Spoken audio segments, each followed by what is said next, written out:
Welcome to this special broadcast exploring DRM technology. I'm Scott Hollinger. We're here to share how KTWR is going to change the way you listen to shortwave radio.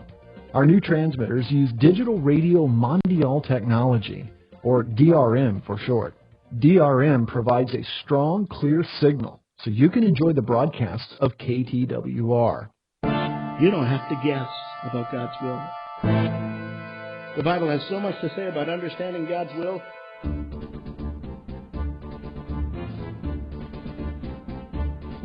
The Marks of a Mature Christian, Part 1 continued.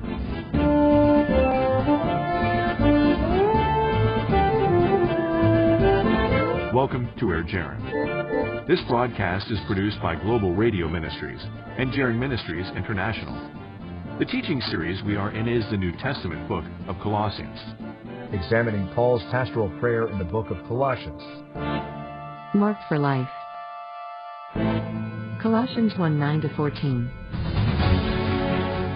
For this reason also, since the day we heard of it, we have not ceased to pray for you and to ask that you may be filled with the knowledge of His will, in all spiritual wisdom and understanding, so that you will walk in a manner worthy of the Lord, to please Him in all respects, bearing fruit in every good work, and increasing in the knowledge of God, strengthened with all power, according to His glorious might, for the attaining of all steadfastness and patience, joyously giving thanks to the Father, who hath qualified us to share in the inheritance of the saints in light.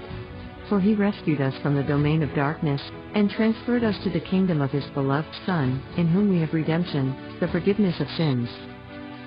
Here is Pastor Jim Cece.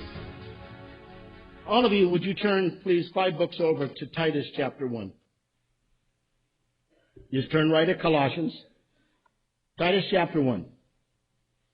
Now, we spent about a year in Titus, so I'm not going to obviously go through all of that, but I want you to notice something. Here's Paul, of course, writing to Titus as he goes and ministers to those in the island of Crete. And he's giving instruction to this shepherd, Titus, who would then in turn give the instruction to the other shepherds, who would give instruction to the other shepherds, who would give instruction to the other shepherds.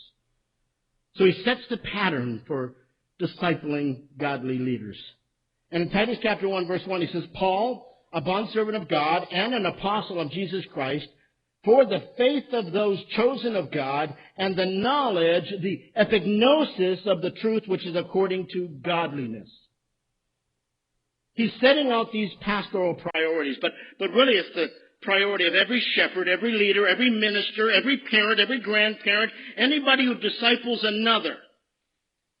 Here are the priorities, if you will, the goals of any leader. 1 is to be a bondservant of God. 2, to be a slave with a purpose. In Paul's case, he was an apostle. What did God call you to be? Perhaps a father, perhaps a husband, perhaps